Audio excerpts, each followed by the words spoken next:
हम लोग 2021 के अंदर जो वीडियो का पेपर हुआ था उसके सॉल्यूशन की बात करने वाले हैं। डिटेल एक्सप्लेनेशन के साथ इसका सॉल्यूशन करेंगे और एग्जाम में किस प्रकार से इन क्वेश्चन को अटेंड करना है उसके बारे में भी हम लोग जान लेंगे।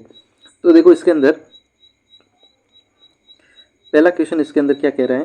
पहला क्वेश्चन जो है वो मिलान से संबंधित है कि कूट एक सूची एक को सूची दो से मिलाना है। इसके अंदर पहले जो है पवनों को दिया गया है और दूसरा जो है वो दिया गया है क्षेत्र को, यानी ये पवनें किस क्षेत्र में चलती हैं उसके बारे में यहाँ पे क्वेश्चन पूछा गया है। तो देखो इस क्वेश्चन को करने के लिए सीधा हम लोग जितना हमें नॉलेज है उसके अनुसार भी हम लोग डायरेक्ट देख सकते हैं कि जो लू हैं वो हमारे चलती हैं पश्चिमी राजस्थान के अंदर, या फिर कह सकते हैं उत्तरी भारत के मैदान के अंदर चलती हैं, जहाँ पे राजस्थान वाला हमारा इलाका आ जाता है, पंजाब वाला आ जाता है। तो इसके अंदर थर्ड का जो है वो क्या होने वाला है, डी होने वाला है, क्योंकि लू चलती है उत्तरी भारत के मैदान के अंदर।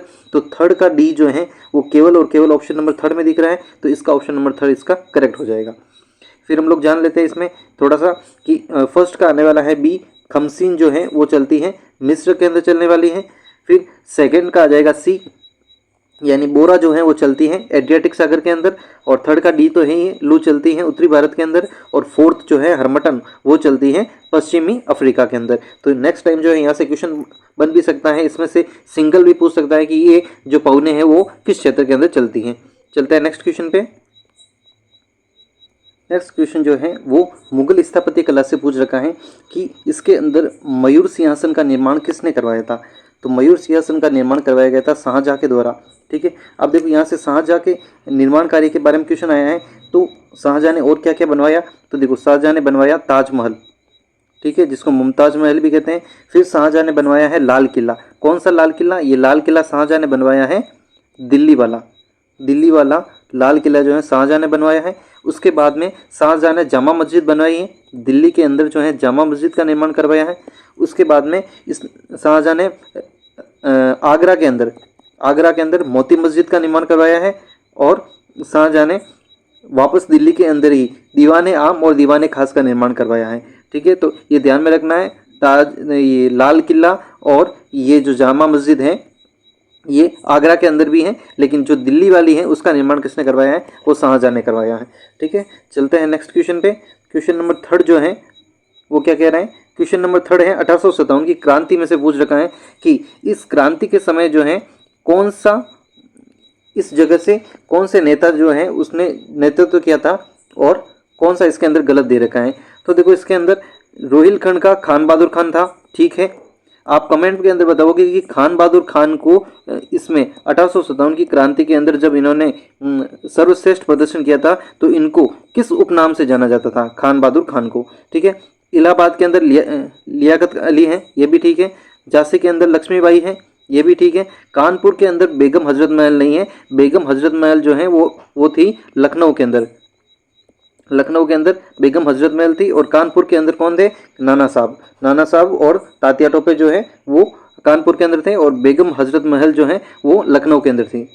नेक्स्ट क्वेश्चन जो है राजस्थान आर्ट एंड कल्चर से है कि बम रसिया जो है कौन से क्षेत्र का लोक नृत्य है। तो लोक नृत्य है ये अलवर भरतपुर का, बम जो है वो है अलवर भरतपुर का है। और आप मुझे कमेंट करके बताओगे कि बम नृत्य जो है वो कब किया जाता है, कौन से त्यौहार पर ये किया जाता है। ठीक है, चलते हैं नेक्स्ट क्वेश्चन पे। राव जयसिंह छंद के रचयिता कौन है। तो ये अभी सेकंड ग्रेड के अंदर भी क्वेश्चन पूछ रखा है 2024 वाली भर्ती के अंदर। B2 सुजा जो है इसके लिए हो जाएगा करेक्ट आंसर। ठीक है, चंद्रबरदाई ने क्या लिखी थी, चंद्रबरदाई की थी पृथ्वीराज रासो थी चंद्रबरदाई की। सूर्यमल मिश्रण की क्या थी, सूर्यमल मिशन जो है इनकी थी वंश भास्कर, वीत सलसई, बलवंत विलास, ये सारी की सारी सूर्यमल मिशन की थी। मुरोत नैंसी को क्या इनकी लिखी गई थी, मुरनोत नैंसी की खयात, मारवाड़ रे परगना री विगत, ये सब इनकी कृतियाँ थी।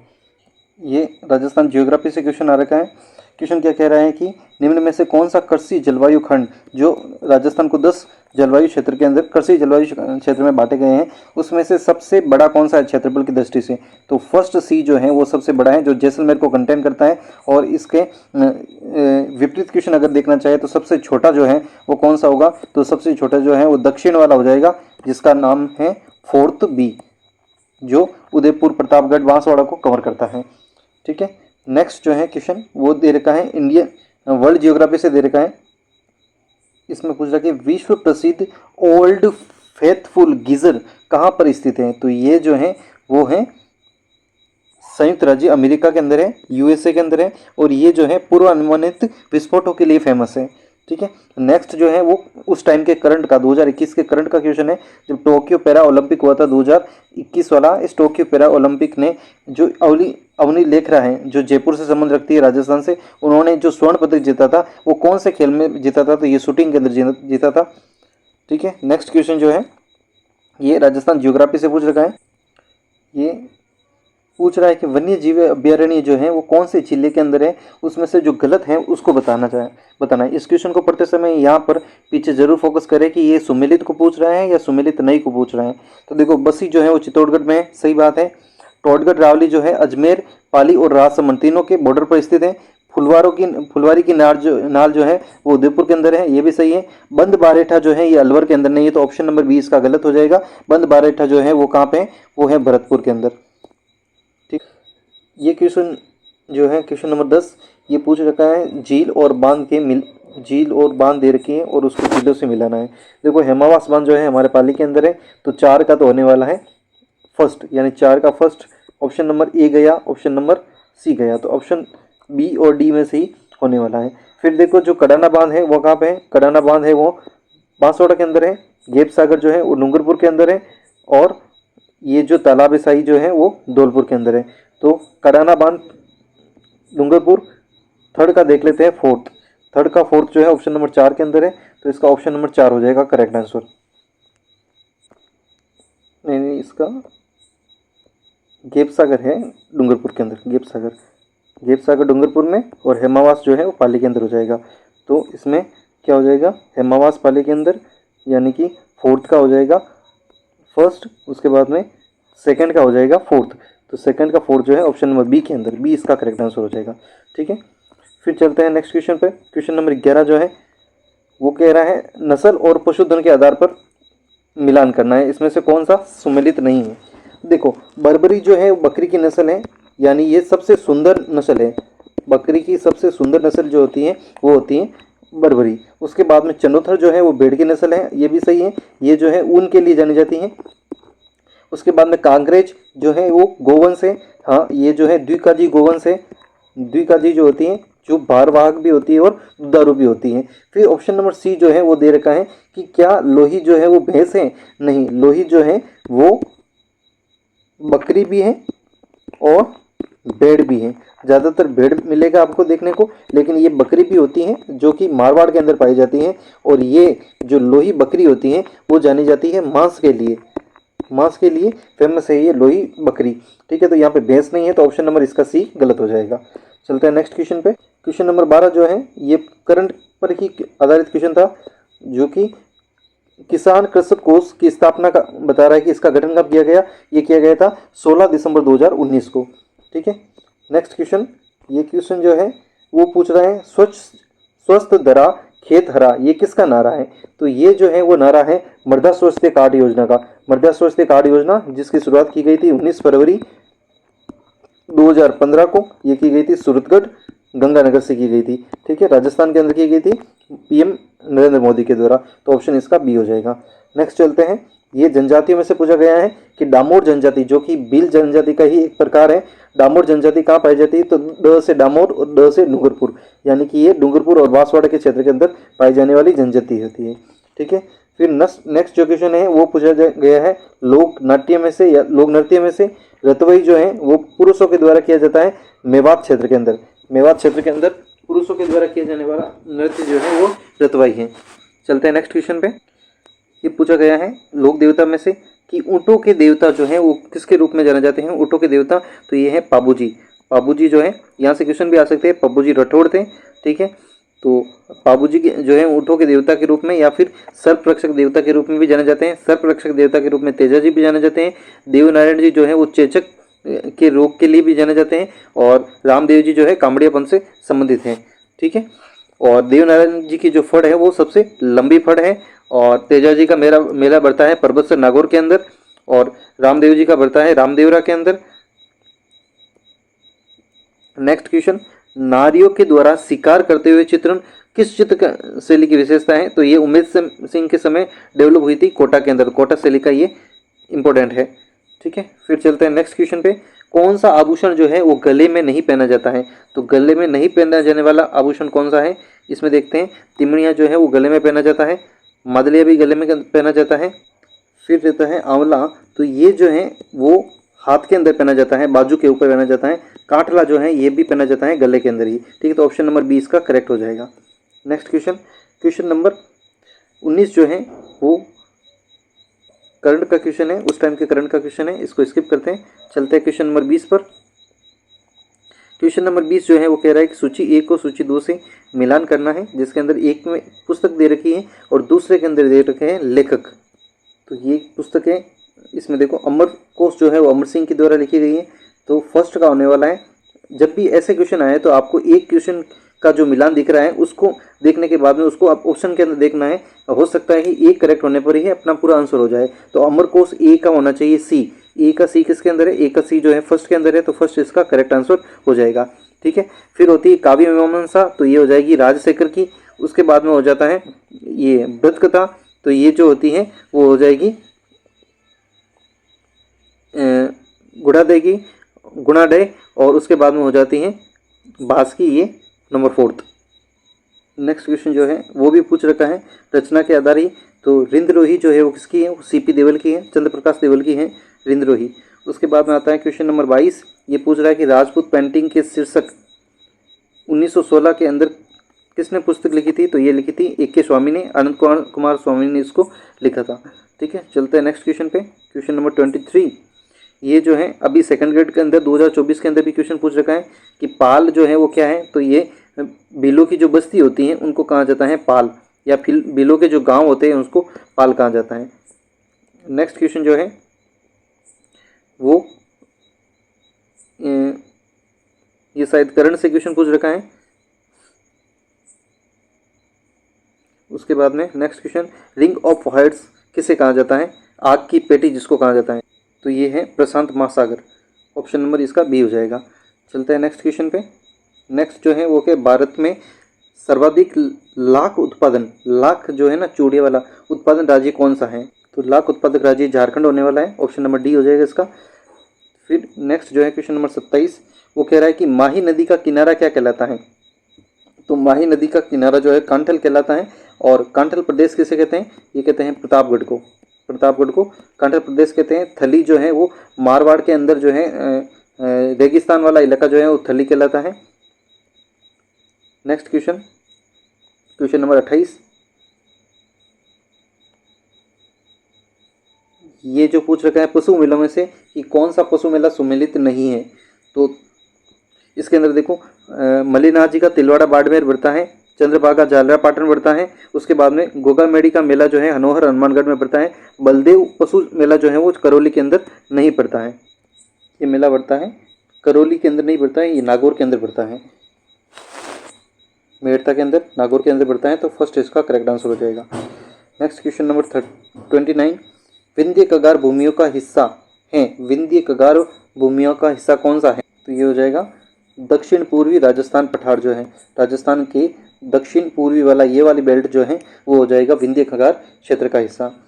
क्वेश्चन नंबर 30 जो है वो पूछ रखा है, करण से ही पूछ रखा है। तो अभी जो है इंस्टॉलेशन पावर जो है विद्युत क्षमता, तो आपको 2025 के अनुसार याद करनी है। जो इकोनॉमिक सर्वे जब आप पढ़ोगे तो ये इकोनॉमिक सर्वे का क्वेश्चन है। ठीक है, इकोनॉमिक सर्वे में बहुत जल्द यूट्यूब पे डालने वाला हूँ। उसके बाद में है पाशुपति नामक शिव संप्रदाय के प्रवर्तक कौन थे? तो ये थे लकुलिस, ऑप्शन नंबर सी हो जाएगा इसका करेक्ट। चलते हैं नेक्स्ट क्वेश्चन पे, ये भी करंट का क्वेश्चन था। फिर चलते हैं क्वेश्चन नंबर 33 पे। क्वेश्चन नंबर 33 ये जो है ये पूछ रहे हैं राजपुताने का कर्ण जो है वो कहा जाता है बीकानेर के राय सिंह को, और ये किसने कहा था? ये कहा था मुंशी देवी प्रसाद ने कहा था। ये नेक्स्ट क्वेश्चन जो है वो पूछ रखा है 1857 की क्रांति में से, 1857 की क्रांति के दौरान जो है भरतपुर का जो है पीए कौन थे, पॉलिटिकल एजेंट कौन थे? तो इसका ऑप्शन होने वाला है मॉरिसन। ये क्वेश्चन पूछा गया था क्योंकि पहले तो इन्हीं का याद रखते थे, जयपुर, जोधपुर, मेवाड़ का। तो इसके अंदर सावर्स जो है वो था, सावर्स मेवाड़ के थे, कोटा के थे बर्टन। ठीक है, उसके बाद में अगर बात करें सिरोही की तो सिरोही के थे JD हॉल। और मोशन जो है ये मेक मोशन है, मेक मोशन ये थे जोधपुर के, ठीक है। उसके बाद में जेडी हॉल सिरोही के हो जाएंगे। और फिर बचता है जयपुर, तो जयपुर के थे कर्नल ईडन जो थे वो जयपुर के थे, ठीक है। तो ये भी पूछ सकता है 1857 की क्रांति के अंदर, एक पूछा तो दूसरा भी पूछ सकता है। नेक्स्ट क्वेश्चन जो है वो पूछ रखा है वर्ल्ड जियोग्राफी से पूछ रखा है कि ब्राउन जल प्रपात कहाँ स्थित है, तो ये है न्यूजीलैंड के अंदर, ऑप्शन सी इसका करेक्ट हो जाएगा। फिर नेक्स्ट क्वेश्चन जो है ये भी करंट का ही पूछ रखा था, इसको भी स्किप करते हैं। क्वेश्चन नंबर 37 जो है वो कह रहा है कि भारत के प्रथम मानव युक्त महासागर मिशन का नाम क्या था, ये था समुद्रयान, ठीक है। चलते हैं क्वेश्चन नंबर 38 पे। वर्ल्ड जियोग्राफी से ही पूछ रखा है, मैपिंग से क्वेश्चन आ रहा है कि कौन सा एकमात्र महाद्वीप है जिसमें कर्क रेखा गुजरती है, भूमध्य रेखा गुजरती है और मकर रेखा गुजरती है। तो देखो यूरोप तो होगा नहीं इसके अंदर, और एशिया और उत्तरी अमेरिका भी नहीं है, अफ्रीका जो हो जाएगा इसका करेक्ट आंसर, ऑप्शन सी इसका करेक्ट हो जाएगा। नेक्स्ट क्वेश्चन जो है वो राजस्थान बजट से ही पूछ रखा है, करंट का है, इसको स्किप करते हैं। नेक्स्ट क्वेश्चन है ये प्राचीन नाम से पूछ रखा है कि मांड प्राचीन नाम किसका था, तो मांड था जैसलमेर का, प्रतापगढ़ का था कांठल प्रदेश कहते थे प्रतापगढ़ को। फिर आ जाते हैं रीजनिंग के क्वेश्चंस, तो रीजनिंग के क्वेश्चन को भी सॉल्व कर लेते हैं साथ में। ये रीजनिंग के सिटिंग अरेंजमेंट में से क्वेश्चन पूछ रखा है। तो देखो इसमें क्या है, ये एक बेंच पर बैठे हैं, इसमें राउंड बेंच नहीं है, सीधी बेंच दे रखी है, बेंच का मतलब ये बेंच हो गई। उसके बाद में इसका सबसे पहले तो लेफ्ट और राइट सिरा अपने को पता होना चाहिए, ये लेफ्ट सिरा है, बायां सिरा, ये राइट सिरा हो जाएगा, ठीक है। अब ये क्या कह रहा है उसको देखते हैं। ए और बी जो है आसपास में बैठे हैं, ठीक है। उसके बाद में जब तक आपको इसमें दो नाम में रिलेशन नहीं दिखे तब तक आपको यहाँ पे ड्रॉ नहीं करना है। फिर क्या कह रहा है कि सी डी के पास बैठा है, ठीक है। उसके बाद में देखो अब डी इधर भी आया, डी इधर भी आया, यानी रिलेशन दिख रहा है। डी ई के साथ नहीं बैठा है, यानी कि जो है डी ई के साथ नहीं बैठा है, ई बेंच के बाएं तरफ बैठा है, बाएं तरफ के किनारे पर बैठा है, यानी ये बाएं तरफ का किनारा और ई यहाँ पे बैठ गया।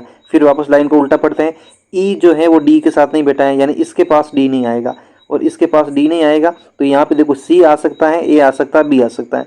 फिर चलते हैं आगे की ओर, सी दाई ओर से दूसरे स्थान पर बैठा है, तो ये दाई ओर है, दाई ओर से दूसरे स्थान पर, यहाँ पे कोई और बैठा है और उसके बाद में यहाँ पर बैठा है सी, ठीक है। उसके बाद में देखो फिर क्या कह रहा है, ए बी के दाई ओर है, ए जो है बी के दाई ओर है और ए और बी दोनों पास में बैठे हैं। तो अगर मैं यहाँ पे बी को बैठा दूँ तो यहाँ तो सी बैठ रखा है ऑलरेडी, तो बी को यहाँ नहीं बैठा सकता, और बी को यहाँ बैठा दूँ तो बी के दाएं और इधर कहाँ बैठाऊंगा, ए को यहाँ नहीं बैठा सकते हैं, यानी कि यहाँ पर मुझे बैठाना पड़ेगा। ये टेक्निकल एरर की वजह से हट गया है, वापस करते हैं इसको। देखो इसमें क्या है, ये एक लाइन दे रखी है, लेफ्ट सिरा ये है और राइट सिरा ये है, ई बेटा है यहाँ पे। फिर क्या कह रहा है, फिर कह रहा है कि जो सी है वो दाई ओर से सेकंड नंबर पे बैठा है, यहाँ पे कोई और बैठा है, यहाँ पे सी बैठा है, और सी और डी दोनों को एक साथ बिठाना है, तो यहाँ पे सी है तो यहाँ पे हो जाएगा डी। उसके बाद में क्या कह रहे हैं, ए और बी जो है एक साथ बैठा है और ए जो है वो दाई ओर है, ए इधर है तो बी आ जाएगा, इस ओर आ जाएगा। अब क्या पूछ रहा है, ए और सी एक साथ बैठे हैं, ए और सी एक साथ बैठे हैं। अब कह रहा है कि एक इनके बीच में बैठा है, तो ए बैठा है बी और सी के बीच में, तो ऑप्शन नंबर इसका बी करेक्ट हो जाएगा, ठीक है। चलते हैं नेक्स्ट क्वेश्चन पे। ये कथन और निष्कर्ष में से दे रखा है, ये क्या कह रहा है कि कुछ मस्करे यानी जोकर्स पुरुष हैं। तो देखो ये मैंने ले लिया मस्करे, जोकर्स को ले लिया, और इसका कुछ हिस्सा अगर मैं बनाना चाहूँ तो ये हो जाएगा पुरुष, ये है पुरुष और ये है जोकर्स, मस्करे यहाँ पे लिखा हुआ है जोकर्स। फिर क्या कह रहा है, कोई भी पुरुष, ये पुरुष जो है साइकिल नहीं है, तो अब देखो साइकिल जो है ये भी हो सकते हैं और साइकिल इसके बाहर भी हो सकती है, ठीक है। अब इनके निष्कर्ष को पढ़ते हैं। कोई भी मस्करा साइकिल नहीं है, कोई भी मस्करा साइकिल नहीं कह नहीं सकते हैं, क्योंकि अगर साइकिल यहाँ पर हुई तो कोई मस्करा जो है साइकिल हो जाएगा, ठीक है। दूसरा क्या कह रहा है, पहला गलत हो गया। दूसरा क्या कह रहा है, कोई भी पुरुष मस्करा नहीं है, ये जो पुरुष हैं वो मस्करे हैं, तो ये भी गलत हो जाएगा।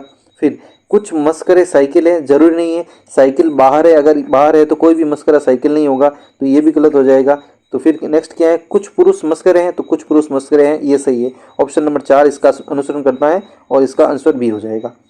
चलते हैं नेक्स्ट क्वेश्चन पे, क्वेश्चन नंबर 43। मिसिंग सीरीज को अपने को पता लगाना है।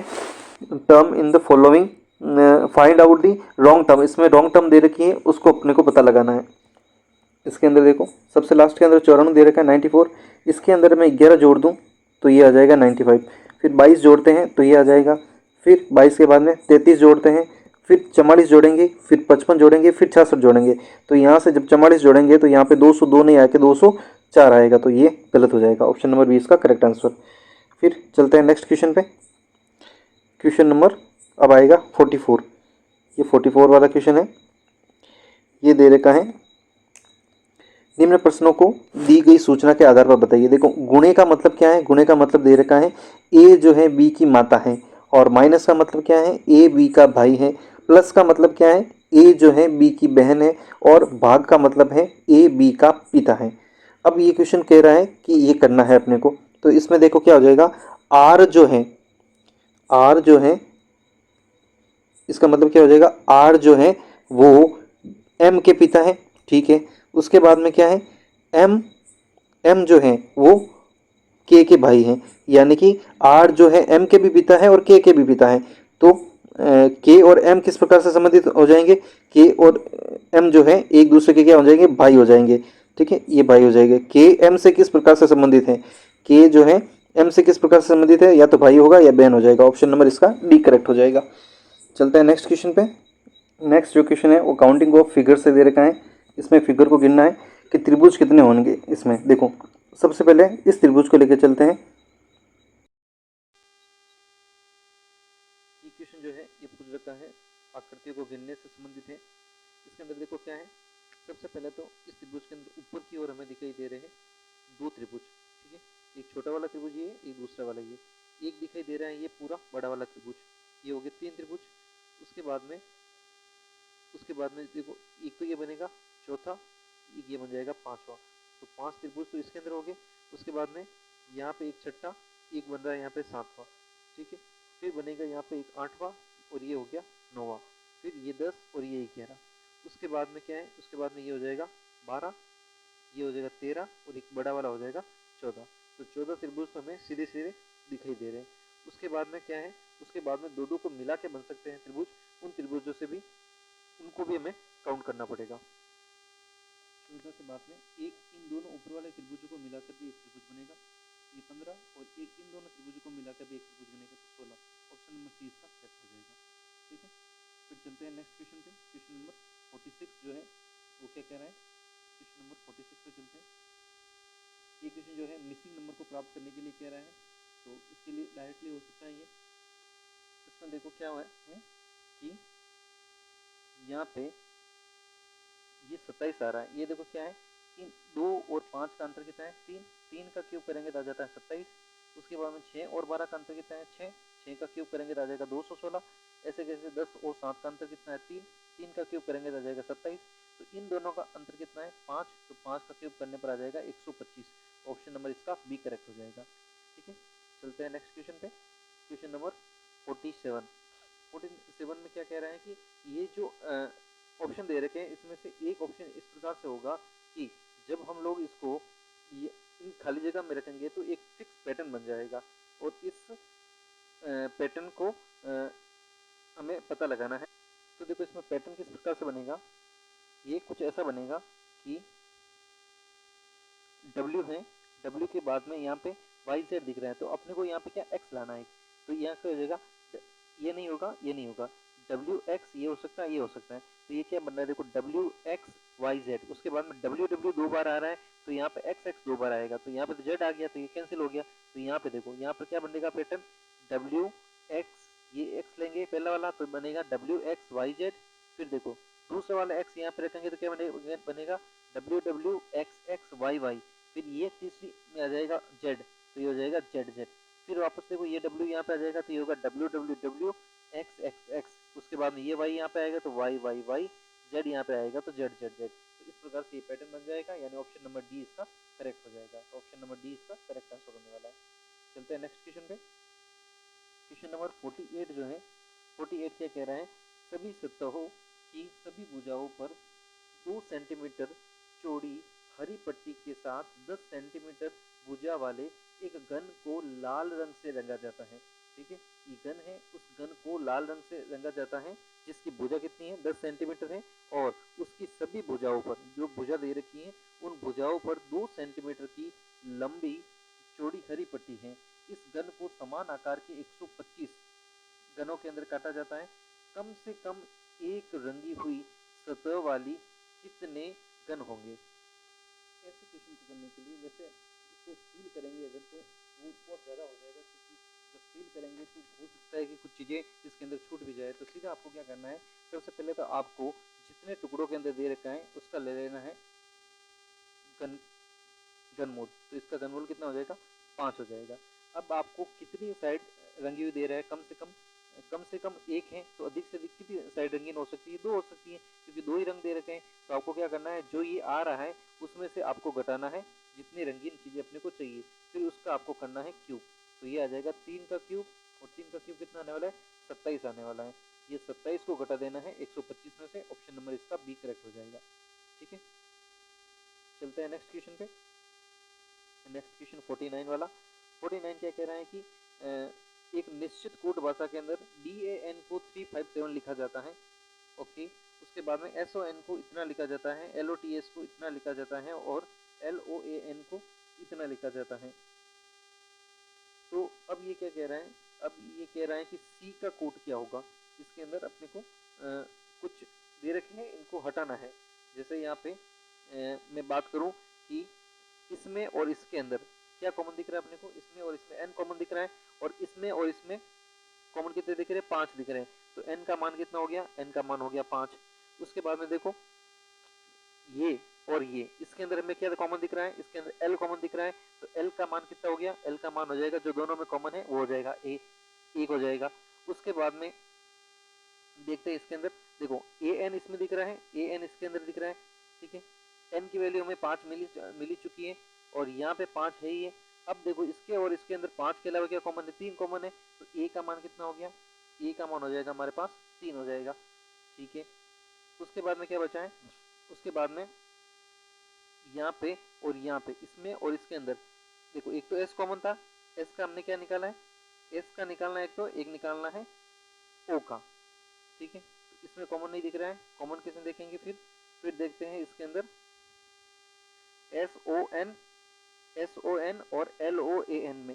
देखो इसमें दो चीजें कॉमन दिख रही है, इसमें दिख रहा है 4 और 5 दिख रहा है, इसमें 4 और 5 दिख रहा है, और 5 तो हम लोग n का ले चुके हैं। ठीक है, तो पीछे क्या बचा है, पीछे बचा है इसके अंदर o, इसके अंदर भी o है, इसके अंदर भी o है, इसके अंदर भी 4 है, इसके अंदर भी 4 है, यानी कि o का कितना हो गया, 4 हो गया। o का 4 मिल गया हमें। अब क्या बचा है, o का 4 मिल गया।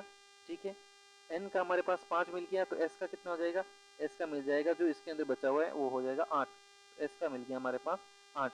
अब कौन बचा, देखो अब बचता है t। अब देखो इसके अंदर देखते हैं l का हमें कितना मिल चुका है, l का 1 मिल चुका है। उसके बाद में o का कितना मिल रहा है, o का 4 मिल गया है। उसके बाद में s का कितना मिल रहा है, s का 8 मिल गया है। तो पीछे कौन बचा, पीछे बच गया है t, t का कितना आ जाएगा 2। तो t का मिल गया हमारे पास 2, t का आ गया 2। अब देखो s का कितना है 8, ये 8 चला गया। उसके बाद में o का कितना है, o का 4, ये 4 चला गया। उसके बाद में t का कितना है, t का है हमारे पास 2, ये 2 चला गया। उसके बाद में l का कितना है, l का है 1, ये l का 1 चला गया। उसके बाद में क्या बचा है, देखो यहाँ से देख लेते ना, 1 आ गया, 2 आ गया, 3 आ गया, 4 आ गया, 5 आ गया। उसके बाद में एक तो बचता है 7, और एक बचता है 6, 6 और 7 यहाँ पे बचता है। तो 7 का यहाँ पे आ जाएगा डी, 7 का आ जाएगा डी, तो यहाँ पे 6 मिल जाएगा। तो ऑप्शन नंबर सी हो जाएगा इसका, सी का हो जाएगा 6। ओके, समझ में आया होगा आपको। कुछ नहीं करना है, 2 2 3 3 को कंपेयर करना है और उनको लिखते जाना है। अब क्या कह रहा है कि 1 2 3 का मतलब है हॉट फिल्टर कॉफी। ये भी रीजनिंग का इक्वेशन है। ये क्या कह रहा है, अगर बात करें 1 2 3 की, तो इसका मतलब होता है हॉट फिल्टर कॉफी, वही है। और 3 5 6 का मतलब क्या है, वेरी हॉट डे। अब देखो इसमें और इसमें कॉमन कितना है, 3 कॉमन है, इसमें भी 3 कॉमन है, इसमें भी। इसमें कौन सा शब्द कॉमन है, हॉट और हॉट, यानी 3 का मतलब क्या हो गया, 3 का मतलब हो गया हॉट। फिर क्या कह रहा है, 5 8 9 का मतलब क्या है, day and night, day and night. देखो 5 इसमें भी है, 5 इसमें भी है, इसमें भी एंड है, इसमें भी, सॉरी इसमें भी डे है, इसमें भी डे है, यानी 5 का मतलब क्या हो गया, डे हो गया। 5 का मतलब डे हो गया। कौन सा अंक जो है वेरी को बता रहा है, वेरी को कौन सा बता रहा है, हॉट को कौन सा बता रहा है, हॉट को बता रहा है 3, डे को कौन सा बता रहा है, 5 बता रहा है, डे को बता रहा है 5, और ये हो गया 3। तो 6 जो है वो किसको बताएगा, पीछे बचा हुआ वेरी को। तो ऑप्शन नंबर सी इसका करेक्ट आंसर हो जाएगा। चलते हैं नेक्स्ट क्वेश्चन पे। क्या कह रहा है, किसी संख्या के 65% एवं उसी संख्या के 35% का अंतर जो है 22.20 है, तो उस संख्या का 50% कितना होगा। बहुत ही सिंपल है, जब भी ऐसा क्वेश्चन पूछे तो आपको ऑप्शन के अकॉर्डिंग चलना है। देखो ये 65% है और 35% है, इसका अंतर दे रखा है इतना, तो इन दोनों का अंतर देखो कितना होता है, 65 और 35 का अंतर कितना होता है, 30 होता है। तो तीन संख्याओं में से 30% निकाल देना है, उसका आंसर 22.20 आना चाहिए। तो देखो इसके अंदर इसका 20% निकालेंगे तो देखो इसको गुणा करेंगे कितना आएगा, 9 लगभग आ रहा है, ठीक है। फिर 37 का करेंगे तो भी 9 आएगा, 65 का गुणा करेंगे तो ये 6 के 18, यानी 18 और 18 के करीब आ रहा है। फिर निकालेंगे 74 का, 74 का जब 30% निकालेंगे तो 22.20 आ जाएगा। तो डायरेक्टली हम लोग ऑप्शन से भी कर सकते हैं, ठीक है। नेक्स्ट क्वेश्चन जो है वो बाइनोमियल थ्योरम से पूछा गया है। देखो इसके अंदर दो थ्योरी लगेगी, वो बता देता हूँ मैं। पहले तो क्या करना है, देखो इसको कैसे लिखेंगे, देखो यहाँ पे सेम सेम चीजें दिख रही है, x माइनस 3y और x प्लस 3y। तो हम लोग इसके भी ऊपर स्क्वायर है, इसके भी ऊपर स्क्वायर है, तो हम लोग इसको ऐसे लिख सकते हैं, x माइनस 3y गुणा x प्लस 3y, और इस पूरे की घात लिख सकते हैं अपन 2, ठीक है। और इसकी घात 3 ले रखी है, इसकी घात 3 ले रखी है, ये 3 लिखी है। अब देखो इसको सोल्व करेंगे, यहाँ पे क्या सूत्र लगेगा, ये सूत्र आपको पता होगा, a प्लस b गुणा a माइनस b क्या होता है, a square minus b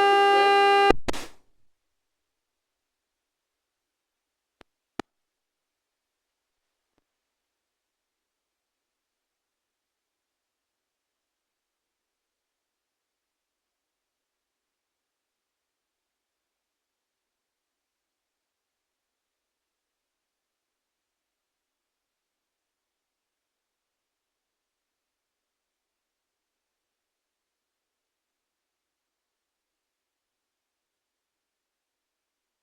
square है, इसमें घात 6 है, घात 6 है, जितनी घात होती है उससे अधिक कर देना है तो उतने पद आ जाएंगे। तो ऑप्शन नंबर इसका ए करेक्ट होने वाला है। जैसे देखो ए प्लस बी का होल स्क्वायर, घात कितनी है, 2 है, 2 है तो पद कितने आएंगे इसके अंदर, देखो A square plus 2ab plus B square, 3 पद आ गए। यानी कि जितनी घात होती है उससे एक अधिक जोड़ देंगे तो उसके अंदर पदों की संख्या आ जाएगी। देखो जब भी ऐसा क्वेश्चन आए, ये हमेशा क्वेश्चन आने वाला है आपके, और जब भी ऐसा क्वेश्चन आएगा तो उसको देखो कितने सिंपल तरीके से करते हैं। सबसे पहले आपको क्या करना है, इसमें जितने रुपए दे रखे इसको पैसों में बदल दो। पैसों के अंदर कैसे बदलेंगे, 228 रुपये हैं, 2 जीरो लगा दोगे, यानी 100 से गुणा कर लोगे तो पैसों में बदल जाएंगे। उसके बाद में आपको क्या करना है, जितने 1 रुपये के सिक्के हैं, देखो 1 रुपये का अगर 2 सिक्का है तो टोटल पैसे कितने होंगे, 200 पैसे। 1 रुपये के अंदर 100 पैसे होते हैं, तो 2 सिक्के होंगे तो 200 पैसे हो जाएंगे। 50 पैसे के कितने सिक्के हैं, 3, तो कितने पैसे हो जाएंगे टोटल हो जाएंगे 150 पैसे। उसके बाद में 25 पैसे के अगर 5 सिक्के हैं तो कितने हो जाएंगे, 125 सिक्के। अब इन तीनों को जोड़ देंगे तो कितना हो जाएगा, ये हो जाएगा 475। इस 475 से डिवाइड करेंगे इसको, जब इसको 475 से डिवाइड करेंगे तो हमारे पास आंसर आने वाला है 48 आंसर हो जाएगा। अब आपको चाहे किसी का भी पूछे, अगर 1 रुपये के सिक्के की पूछे तो 1 रुपये का सिक्का का गुणा, इस जितने सिक्के दे रखे हैं 2, तो इसको गुणा कर देंगे तो 96 सिक्के हो जाएंगे 1 रुपये के। अगर 50 पैसे के सिक्के पूछे तो 3 का गुणा कर देंगे इसके साथ, तो ये हो जाएगा 144, ठीक है। अगर 25 पैसे के सिक्के पूछे तो 25 पैसे के सिक्के कितने माने मैंने, 5, तो 5 का गुणा कर लेंगे इसके साथ तो 240 आ जाएंगे। तो इस प्रकार से हम लोग ऐसे क्वेश्चन को बहुत ही ईजी तरीके से सोल्व कर सकते हैं। चलते हैं नेक्स्ट क्वेश्चन पे। ये है स्ट्रेट लाइन में से दे रखा है क्वेश्चन, सीधी रेखाओं का युग्म, ये जो है पेयर ऑफ लाइन दे रखी है, रेखा के साथ मिलकर एक त्रिभुज बनाती है। ये पेयर ऑफ लाइन दे रखी है, इसका मतलब क्या होता है, देखो ये 2D वाले जो सवाल हैं वो अच्छे खासे पूछे जाएंगे आपको। तो ये पेयर ऑफ लाइन दे रखी है, यानी एक लाइन नहीं होकर ये 2 लाइनों का समूह है, ठीक है। ये 2 लाइनों का एक ग्रुप दे रखा है, और ये लाइन जो है इस लाइन के साथ में मिलकर त्रिभुज बनाती है। तो ये त्रिभुज कैसा होगा उसके बारे में आपको पता करना है। ऐसे क्वेश्चन जो है वो 2D के आने पर जो नॉन मैथमेटिकल बैकग्राउंड वाले स्टूडेंट हैं उनके लिए तो ये सजेशन है कि जो 2D के क्वेश्चन हैं वो बहुत ही अच्छे क्वेश्चन आते हैं और उनको सबसे लास्ट के अंदर छेड़ें। और मैथमेटिक्स वाले स्टूडेंट से भी रिक्वेस्ट है कि अपने ईगो को लेकर नहीं बैठें, क्योंकि ये जो क्वेश्चन है वो बहुत ही डीपली पूछते हैं। जैसे ये क्वेश्चन पूछा गया है तो अब इसमें क्या करना पड़ेगा, सबसे पहले तो ये जो 2 लाइन दे रखी है इसको अलग करके इनकी स्लोप निकालनी पड़ेगी। तो आपको करना क्या है, इसके अंदर x² का भाग देंगे तो क्या मिलेगा हमें 1 - 4y/x मिल जाएगा, प्लस यहाँ पे मिल जाएगा y² by the x² is equal to 0। फिर यहाँ पे y/x को हम लोग पुट करेंगे m, क्योंकि ये स्लोप के बराबर होती है। तो ये इक्वेशन कुछ ऐसी बनेगी m² - 4m + 1 बराबर 0। फिर इसके लिए m निकालेंगे यानी रूट्स निकालेंगे, तो रूट्स आएंगे इसके 2 + √3 और 2 - √3 आ जाएंगे। ठीक है, तो अब देखो इसके अंदर ज़्यादा डीपली तो बताऊंगा नहीं मैं, यहाँ पे सीधा बताऊंगा। फिर क्या है, ये जो लाइन दे रखी है इस लाइन की स्लोप निकालेंगे। तो इसकी स्लोप कैसे निकालते हैं, स्लोप का फॉर्मूला क्या होता है, y को एक तरफ रखो, इसका गुणांक 1 होना चाहिए, बाकी वालों को दूसरी तरफ भेज दो। तो ये क्या मिलेगा, -x -4√6। तो इसके अंदर जो यहाँ पर x का जो गुणांक होता है वो इसकी स्लोप होती है। तो x का गुणांक कितना है, -1। तो 3 लाइनों का स्लोप अपने को दिख रहा है। अब देखो इसमें, देखो इसका और इसका गुणा करने पर क्या -1 आ रहा है, नहीं आ रहा है। क्या इसका और इसका गुणा करने पर -1 आ रहा है, नहीं आ रहा है। क्या इसका और इसका गुणा करने पर -1 आ रहा है, नहीं आ रहा है। इसका मतलब समकोण त्रिभुज नहीं बनेगा, क्योंकि समकोण त्रिभुज के लिए क्या हो जाएगी, m1 × m2 बराबर होना चाहिए -1। तो ऑप्शन ए गलत हो जाएगा, ऑप्शन नंबर बी गलत हो जाएगा। अब आपको क्या करना है, अब इन दोनों के बीच का एंगल निकालना है, फिर इन दोनों के बीच का एंगल निकालना है। अगर आपको दो एक एंगल जो है वो इक्वल दिखाई दे देते हैं वहां पे, तो इस कंडीशन के अंदर वो संभव हो जाएगा, नहीं तो वो विसंभव हो जाएगा। ठीक है, तो ये बहुत ही लंबा क्वेश्चन बनने वाला है, जिसके अंदर आपको tan वाले फॉर्मूले का भी यूज करना पड़ेगा। तो मेरी मान लो तो जो 2D वाले क्वेश्चन होते हैं उसको सबसे लास्ट के अंदर करना है, और इनको स्किप करो तो ही अच्छा है, क्योंकि इस एक क्वेश्चन को करने के चक्कर में हम बाकी 5 क्वेश्चन कर सकते हैं। फिर आ जाता है नेक्स्ट जो है हार्मोनिक मीन पर आधारित क्वेश्चन आया है। एक क्वाड्रेटिक इक्वेशन यानी द्विघात समीकरण दे रखी है, और इस द्विघात समीकरण के जो मूल होते हैं वो उनका अपने को हरात्मकवादी निकालना है। ठीक है, द्विघात समीकरण है, इसके मूल आएंगे और उसका हमें हरात्मकवादी निकालना है। तो इनका मूल क्या कैसे निकालेंगे, अब पहला तरीका तो है कि इसके मूल निकालो, फिर उसको हरात्मकवादी के अंदर फॉर्मूले में रखो, उसके बाद में करना पड़ेगा। नहीं तो अपने को डायरेक्टली क्या करना है, हमें पता है जो हरात्मक माध्य होता है, जो हार्मोनिक मीन होता है, उसका फॉर्मूला सीधा क्या होता है, वो होता है twice of alpha beta upon alpha plus beta. ये होता है हरात्मक माध्य का फॉर्मूला। ये होता है 2 upon alpha plus 2 upon beta करेंगे। ठीक है, उसके बाद में इसका एलसीएम लेंगे, 2 upon 1 upon alpha beta 1 upon beta करेंगे, तो इसका एलसीएम लेंगे तो यही आएगा। अब देखो हमें पता है ये क्या होता है, ये होता है मूलों का गुणा, और ये क्या है, मूलों का योग। देखो मूलों का गुणा क्या होता है, मूलों का गुणा होता है c/a, और मूलों का योग क्या होता है, -b/a। ठीक है, तो यहाँ से हमें क्या करना पड़ेगा, यहाँ से लिखना पड़ेगा c/a, यानी ये c हो जाएगा, तो ये हो जाएगा 8 + 2√5 c/a। ये कितना है, a हो जाएगा ये वाला, तो ये हो गया 5 + √2, ये हो जाएगा c/a, और ये हमें क्या मिलेगा, ये अल्फा इंटू बीटा मिलेगा। फिर निकालना है अपने को alpha plus beta. Alpha plus beta कैसे निकालेंगे, -b/a करेंगे तो ये हो जाएगा 4, माइनस माइनस तो प्लस हो जाएगा, 4 + √5 अपॉन 5 + √2, ये मिल जाएगा। अब इन दोनों की वैल्यू हमें उठा के कहाँ रखनी पड़ेगी, यहाँ पे रखनी पड़ेगी, और जब हम लोग यहाँ पे वैल्यू रखेंगे तो इसका आंसर 4 आ जाएगा सोल्व करने पर। तो ये हो जाएगा ऑप्शन नंबर बी इसका करेक्ट। ठीक है, तो ये दोनों अच्छे क्वेश्चन है, मतलब लेंथी क्वेश्चन है जो कि टाइम खराब कर रहे हैं। फिर पासे में से भी क्वेश्चन आ जाएगा प्रायिकता वाला। इसमें क्या कह रहा है कि 2 अंकों का योग 7 या 11। देखो इसके अंदर 2 शब्द दिए गए हैं, या का मतलब हो गया जोड़ करना है। अगर आपको और दिखाई दे, और हिंदी वाला और दे, तो आपको गुणा करना है। ठीक है, 7 और 11 कब आएगा, देखो एक पासे को फेंकने पर अधिकतम 6 आ सकता है। 6 के साथ अगर दूसरे पासे को मैं फेंकूँ और मुझे चाहिए क्या, 7 चाहिए, तो 7 कब आएगा, जब दूसरे पासे में 1 आ जाएगा। ठीक है, हाँ, अगर 6 फेंका मैंने और दूसरे पासे में 5 आया तो क्या आएगा, 11 आ जाएगा। तो ये कंडीशन ये बन गई। दूसरी कंडीशन क्या बनेगी, पासे पर 5 आए और 2 आए, या फिर पासे पर 5 आए और 6 आए। ठीक है, तीसरी कंडीशन 4 आए और 3 आए। फिर यहाँ पे 4 के साथ में कोई कंडीशन नहीं बनेगी जो 11 बना सके, तो 11 के लिए तो केवल 2 कंडीशन बनेगी, और 7 के लिए कंडीशन कितनी बन सकती है, 7 के लिए बन सकती है 3 4, फिर 2 5, फिर 1 6। ठीक है। तो इस प्रकार से 1 2 3 4 5 6 कंडीशन बन सकती है जिसमें 7 आ सकता है। ठीक है, तो 7 आने की कंडीशन हो जाएगी 6 और 11 आने की कंडीशन कितनी हो जाएगी 2। ठीक है, तो ये टोटल कंडीशन कितनी हो जाएगी 6 और 2 8, तो 8 तो होगी टोटल कंडीशन और जो हमारे अनुकूल आ रही है। और टोटल कंडीशन कितनी है इसकी, टोटल कंडीशन होती है 36। जब इसको काटेंगे तो ये मिल जाएगा हमें 2/9। ऑप्शन नंबर इसका बी हो जाएगा। दो पासे को फेंकने पर कितने आएंगे टोटल, टोटल कंडीशन कैसे निकालते हैं, पासे को फेंकने पर कितने आ सकते हैं 6 अंक आ सकते हैं और कितनी बार फेंका है 2 बार, तो 6 का स्क्वायर 36, तो ये 36 आ जाएगा नीचे वाला। और ये 8 जो है वो कहाँ से निकाला हमने, ये कंडीशन ये बन गई, दूसरी कंडीशन ये बन गई। ठीक है, उसके बाद में चलते हैं नेक्स्ट क्वेश्चन। 57 क्वेश्चन है, 10 व्यक्तियों को 4 कुर्सियों पर कितने प्रकार से बिठाया जा सकता है। ये क्वेश्चन आया है परम्यूटेशन एंड कॉम्बिनेशन से। ये क्वेश्चन जो है एनपीआर और एनसीआर से करना चाहो तो कर सकते हो, नहीं तो इसको डायरेक्टली कैसे करेंगे। ये 4 कुर्सियां हैं, 1 2 3 4 और यहाँ पे 10 आदमी बैठे हैं, तो क्या करोगे, इस कुर्सी पर कितने जने बैठ सकते हैं, ये 10 बैठ सकते हैं, ये 10 बैठ गए। अगर इस पर कोई बैठ गया है तो अब इस कुर्सी पर बैठने के लिए कितने बचेंगे, 9 जने बचेंगे, तो ये 9 जने होंगे। अब 2 जने यहाँ पे बैठ चुके हैं तो यहाँ इस कुर्सी पर बैठने वाले कितने जने बचेंगे, 8 जने, तो इसको 8 से गुणा कर दो। तो 3 जने अगर कुर्सी पर बैठ चुके हैं तो इस कुर्सी पर बैठने वाले कितने हो जाएंगे, 7 हो जाएंगे, तो इसको गुणा कर देंगे 7 से। जब इसको सोल्व करेंगे तो ये आएगा 5040। ठीक है, चलते हैं नेक्स्ट क्वेश्चन पे। नेक्स्ट क्वेश्चन जो है वो किसका है, 8 सेंटीमीटर त्रिज्या वाले एक धातु के गोले को पिघलाया जाता है, ये वॉल्यूम वाले में से है, और उसे पुनः 0.5 सेंटीमीटर वाले त्रिज्या के गोलियां बनाई जाती है। तो इन गोलियों की संख्या क्या होगी, तो इसमें क्या करना है, एक का जो आयतन होता है उसके नीचे दूसरे वाले के आयतन का भाग देना है।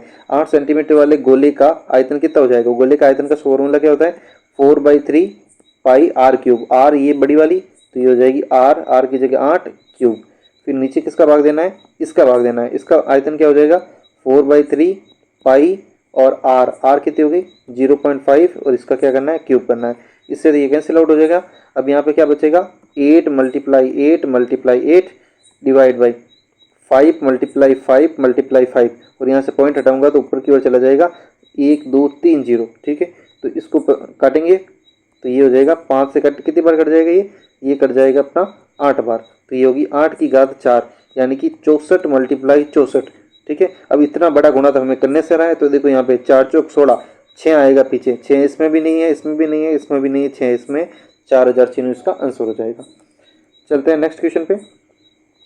ये क्वेश्चन जो है वो कह रहा है कि b + 1/c बराबर 1 दे रखा है और a + 1/b बराबर 1 दे रखा है, तो a b c की वैल्यू क्या हो जाएगी, इस a b c की वैल्यू फाइंड करनी है। अब देखो ये क्वेश्चन जो है, इस क्वेश्चन के अंदर अगर करना चाहे तो सबसे पहले अपने को b को निकालना पड़ेगा c की फॉर्म में, फिर यहाँ से a को निकालना पड़ेगा b की फॉर्म में और फिर उनका मल्टीप्लाई करना पड़ेगा। इतना नहीं करना है अपने को, सीधा क्या करना है, जो दे रखी कंडीशन वैसे मान के चलना है। b और c को ऐसा मानना है कि इनका योग 1 आ जाए। तो देखो मैं अगर c की जगह -1 ले लूँ और b की जगह 2 ले लेता हूँ तो क्या मिलेगा, यहाँ से 2 + 1/-1, तो ये बन जाएगा प्लस का 1। ये कंडीशन सेटिस्फाइड हो गई, यानी b बराबर कितना लिया है 2 लिया है, c बराबर कितना लिया है -1 लिया है।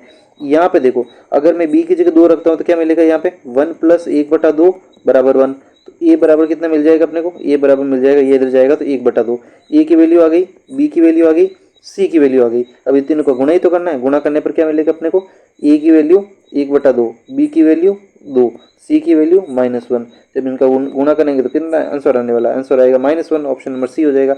बाकी तो इसको करेंगे तो सोल्व करने पर तो बहुत लंबा होने वाला है। नेक्स्ट क्वेश्चन, ये जो मैथमेटिक्स का लास्ट क्वेश्चन है, एक सम षटभुज और एक सम बाहु त्रिभुज का परिमाप समान है।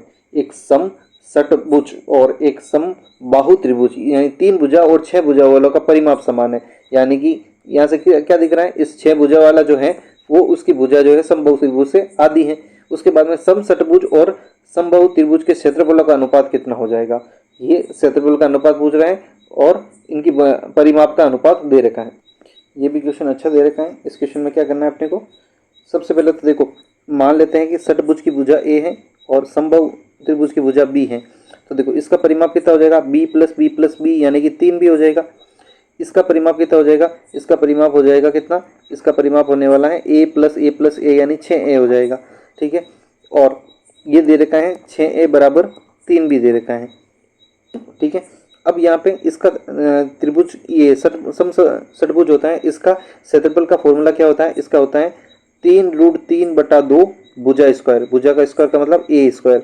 और इस संभव त्रिभुज का फॉर्मूला क्या होता है, ये होता है √3/4 भुजा स्क्वायर। भुजा स्क्वायर का मतलब क्या हो गया, बी स्क्वायर।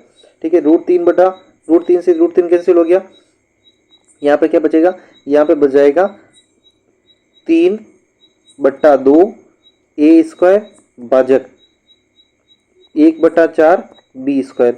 4 उल्टा हो जाएगा तो ये हो जाएगा टोटल करके 6, क्योंकि 2 से 4 बार कैंसिल हो जाएगा, 6 ए स्क्वायर बटा बी स्क्वायर हो जाएगा। अब देखो यहाँ पे क्या हो रहा है, यहाँ पे ए 2a बराबर हो रहा है b, तो a बटा b बराबर हो जाएगा 1/2।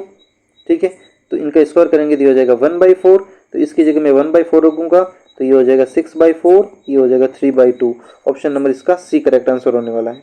ठीक है, ये हो जाएंगे मैथमेटिक्स के थोड़े क्वेश्चन अच्छे आते हैं, सबसे लास्ट के अंदर ही करें, बाकी आपका टाइम पूरा बर्बाद हो सकता है।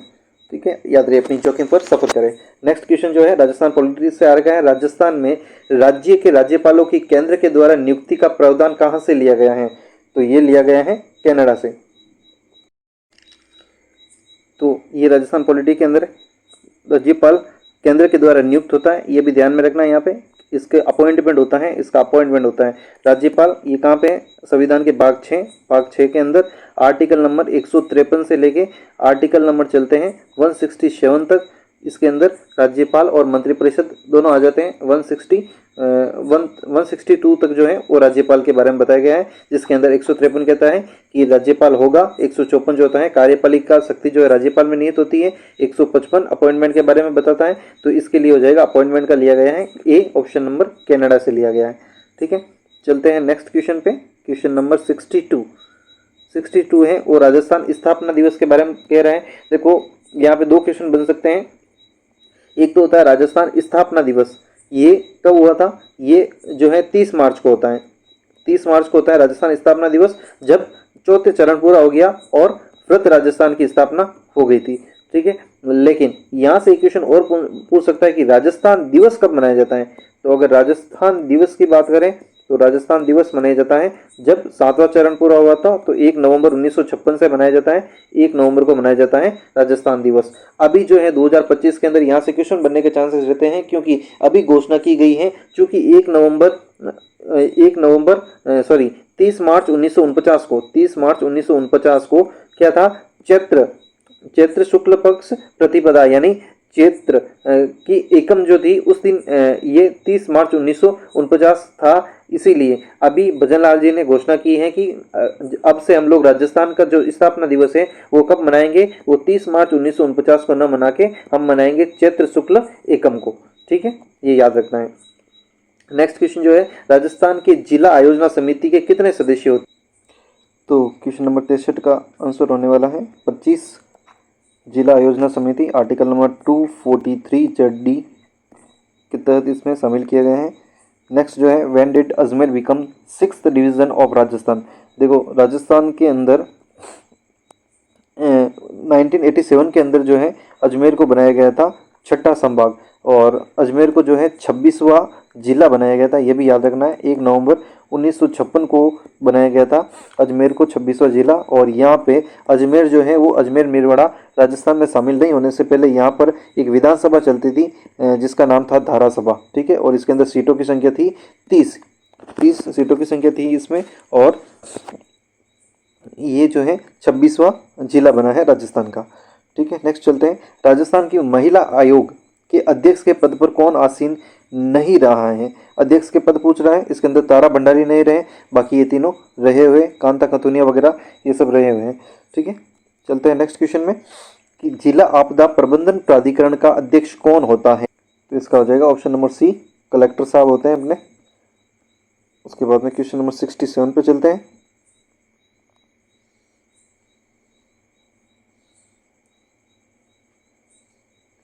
क्वेश्चन नंबर 67 जो है वो दे रखा है कि ये जो रिपोर्ट वगैरह है वो कब आई थी, उसके बारे में है। तो मोतीलाल नेहरू रिपोर्ट, जिसको नेहरू रिपोर्ट कहा जाता है, वो कब आई थी 1928 के अंदर। ठीक है, तो ये हो जाएगा बी का फर्स्ट, बी का फर्स्ट किस में दे रखा, इसमें और इसमें, यानी ये तो कैंसिल हो गए। उसके बाद में कौन सी है, मॉन्टेग्यू चेम्सफोर्ड रिपोर्ट जो है वो कब आई थी, ये आई थी 1919 के अंदर। ठीक है, तो ए का हो जाएगा सेकंड, ए का सेकंड हो जाएगा, ए का सेकंड। अच्छा, मोर्ले मिंटो सुधार आया था 1919 में, ये मॉन्टफोर्ड रिपोर्ट अलग है, मोर्ले मिंटो सुधार आया था, तो डी का हो जाएगा सेकंड। डी का सेकंड किस में है, ये है डी का सेकंड जो है ये मॉन्टेग्यू चेम्सफोर्ड सुधार 1919 के अंदर आया था, और मोर्ले मिंटो जो है वो आया था 1909 के अंदर। ठीक है, तो इसमें ए का होने वाला है सेकंड, ए का सेकंड हो जाएगा ऑप्शन नंबर ए के अंदर, तो इसका ऑप्शन नंबर ए करेक्ट हो जाएगा। चलते हैं नेक्स्ट क्वेश्चन पे, क्वेश्चन नंबर 68। ये क्वेश्चन जो है अभी आया है हाल ही के अंदर, सेकंड ग्रेड के अंदर पूछा गया है 2024 के अंदर। ये महाधिवक्ता की नियुक्ति जो है उच्च न्यायालय के मुख्य न्यायाधीश के द्वारा की जाती है। इसमें गलत कौन सा कथन है, तो ऑप्शन नंबर ए की गलत हो जाएगा। आर्टिकल नंबर 165 के तहत जो होती है राज्य सरकार के विधिक मामलों के अंदर सलाह प्रदान करने वाले उच्च न्यायालय के न्यायाधीश के या उच्च न्यायालय के न्यायाधीश की योग्यता रखने वाले व्यक्ति को राज्यपाल के द्वारा जो है इसका पारिश्रमिक भी निर्धारित किया जाता है और इसको अपॉइंट किया जाता है। ठीक है, तो ऑप्शन नंबर इसका ए गलत हो जाएगा। आर्टिकल नंबर 165 है महाधिवक्ता के बारे में, राजेंद्र जी हैं अभी महाधिवक्ता, ठीक है, राजस्थान के। फिर है राजस्थान विधानसभा में कितने पद अनुसूचित जनजाति हेतु आरक्षित किए गए हैं, तो देखो इसके अंदर राजस्थान विधानसभा के अंदर टोटल पद कितने हैं, राजस्थान विधानसभा के अंदर टोटल पद हैं 200। इस 200 पदों में से जो है 59 और 59 जो पद हैं वो आरक्षित पद हैं, 59 आरक्षित पद है। ये 34 + 25 करके हैं, 34 तो एससी के लिए है, 25 जो है वो एसटी के लिए है। ये 34 + 25 यानी टोटल 59 पद जो है वो आरक्षित किए गए हैं। यहाँ पे ऑप्शन नहीं दे रखा है, तो हो सकता है कि कोई मिसप्रिंट हो या फिर उस टाइम जो है वो 24 ही रहे होंगे।